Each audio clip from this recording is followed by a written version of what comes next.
срещу Португалия. Начало на двубоя. Първите разигравания Сора беше и предишния път, когато участва на европейските финали. Добра атака на Англия като за начало на двубоя. Хари Кейн с впечатляващото да бъдат впечатляваща двойка нападатели, комбиниращи един с друг за Англия. Страхотна игра от страна на Хари Кейн и великолепно подаване, който на селекционера Рой Ходжсън има на разположение група от всъщност 20-на играчи, без тези от Манчестър Юнайтед, които вчера бяха замесени в финала за купата. Нова хубава атака на Англия и това вече е гол. Хари Кейн открива резултата, изпращайки топката във вратата на Вулкан Бабаджан. Две демонстрации на страхотна скорост в игра с наистина демонстрация на страхотна визия. Добре успя да задържи топката в игра на тъчлинията Кайл Уокър. Хари Кейн обаче тук е в засада в момента, в който получи топката. Няма съмнение в това. Интересно как това не беше видяно. Стърлинг се замеси добре за футболистите на Рой Ходжсън. Като цяло списъка на предварителния състав на Ходжсън от 26-ма играчи. Възможно сега за Турция. Изстрел, който беше блокиран, че има известен опит, поне от присъствието си в английския футбол, не толкова от реална игра в него. Нито един от двата отбора не е в пълния си блясък. От състава на Англия отсъстват не само играчите на Манчестър Юнайтед, но и тези на Ливърпул, които в средата на тази седмица пред собствена публика, носейки в клубната си кариера екипа на Манчестър.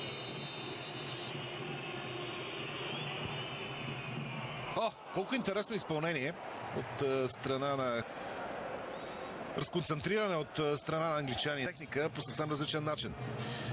Гюзано за куп. Добре отвори атаката на Турция. Възможно за изравнява резултата и това е факт. Гол. Хакан Чалханоглу. Защитата на Англия беше матирана. Точно да ги наречем гастарбайтери от турски произход. Страхотна игра от страна на Гюзано за куп. Великолепно подаване. Остави футболист на Турция зад гърба си Дани Роуз, след което за Хакан Чалханоглу остана относително по-лесното да се възползва от хубавото подаване, което получи на отбраната, като слабото звено в английския състав. Хубав пас сега от страна на Ерик Дайер. Топката е в Джак Уилшър. Джак Уилшър, страхотна индивидуална акция, потърси близкия ъгъл. Точен, може би не.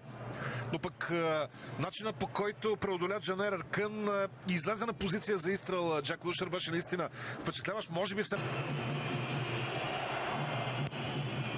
Джак Уилшър към близката града, където беше Ерик Дайер. Тата на границата на вратарското поле. Целта на самия Хари Кейн беше по-скоро да игра с глава, връщайки топката насочи. Варди. Определено не се получава днес изпълненията на Джейми Варди. Англия ще успее да покаже същото огнено темпо, което успя да демонстрира в първите минути на първата част. Джейми Варди от ляво. Добър пас. Уилшър очакваше топката, имаше рикошет. Тя се оказа. Ето как протегна крак Гюкен Гюнул.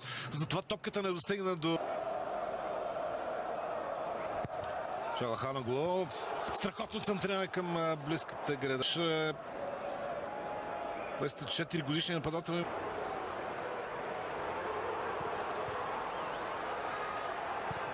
Дженк! Не беше никак лесен този изстрел.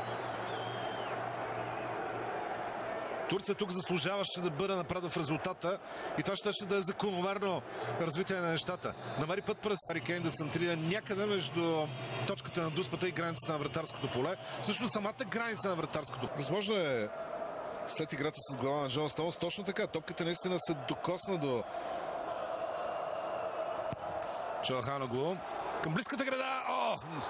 Още една добра възможност, която не е отминала. Удара с глава беше на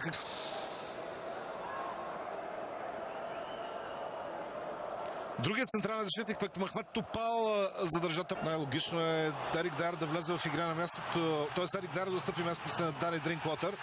Има ли тук дуспа? Има. Денис Айткън показва 16-та. Сега печели една такава за националния отбор на Англия. Падна лесно. Истината обаче е, че беше задържан от ръката на Мехмед Топал много напомня на дуспата, която спечели срещу още преди да попадне върху неговата ръка тази на Мехмед Топал. Хари Кейн пропуска на Хари Кейн. Топката обаче мина в страни от вратата.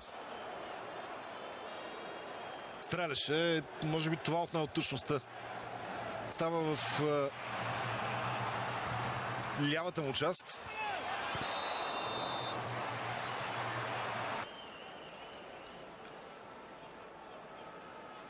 Имаше леко избутване с ръце от страна на Гюкан Гюнул.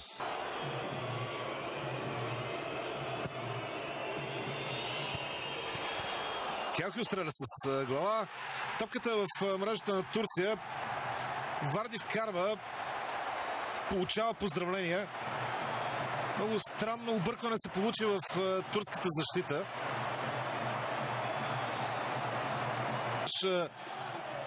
Вратаря Вулкан Бабаджан и играча на гол линията. Точно така, ето как се получи объркване между тях. Исмаил Кълбаши остана статичен. По този начин, в момента в който опитваше да задържи топката, Вулкан Бабаджан се сблъска с него и това даде възможността за Джейми Варди. Първоначално обаче добър отскок от страна на Гари Кейхил. Ето го това объркване. И опортунизма, който демонстрира Джейми Варди. Бих казал, че това е гол подарен от турците на Англия в кавички. От наистина странното объркване между Вулкан Бабаджан и Исмаил Кълбаши.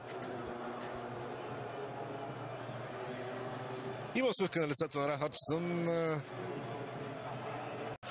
През втората част твърде малко беше позволено от него на Вулкан Шен. Сега обаче Турция. Колко интересно изпълнение от страна на Джан. Да бъде наистина сериозна заплаха за Джо Харт.